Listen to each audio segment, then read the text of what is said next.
Welcome. Today we're diving into a crucial topic, circles of influence, focusing on the impact of friendship and peers on your life. Here's a hard truth. Your life doesn't move in a single direction. You move in the direction of the people closest to you. That's the power of influence. Your friends affect more than just what you do. They shape how you think, how you talk, how you spend your time, and what ultimately feels normal to you. Remember, influence is never one way. You are shaping your friends, and they are constantly shaping you in return. It's time to look closely at your current circle. Let's define the collective impact you're having on each other. What are you doing together most of the time? Are you learning, creating, and growing? Or are you just killing time, gossiping, and complaining? How you spend your time is quietly shaping who you become. If your circle celebrates laziness, growth feels awkward. If they respect discipline, excellence feels normal. You either push each other forward or slowly pull each other down. No one stays neutral. Let's make this practical with a circle map activity. This exercise will help you visualize your current network.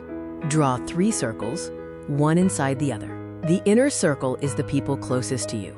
The middle circle is friends you spend time with, but not deeply. The outer circle is acquaintances and online connections. In each circle, write the names of the people who belong there. Be honest and write the names based on how much influence they truly have on your life.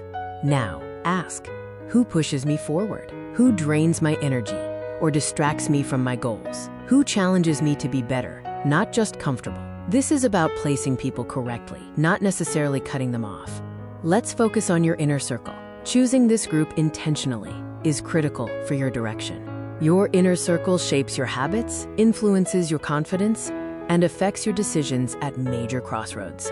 When life gets heavy, these are the voices you hear first. Choose wisely. If you don't intentionally pick your inner circle, you'll end up surrounded by whoever was just available. Remember, availability is not a qualification. If you could pick one trait to keep close to you, make it this: respect. Look for respect for boundaries, respect for growth, and respect for your values. These are the foundations of a healthy, growth-oriented circle. Fun comes and goes, but loyalty and respect are the qualities that will truly carry you far through life's challenges. To wrap up, remember this powerful takeaway about your network. Show me your circle, and I'll show you your direction. The people around you determine your trajectory. Take the time to audit your influence and actively protect your inner circle from negative impact. The choice is yours. Grow together with intention or grow apart on purpose. We don't just build connections, we build direction.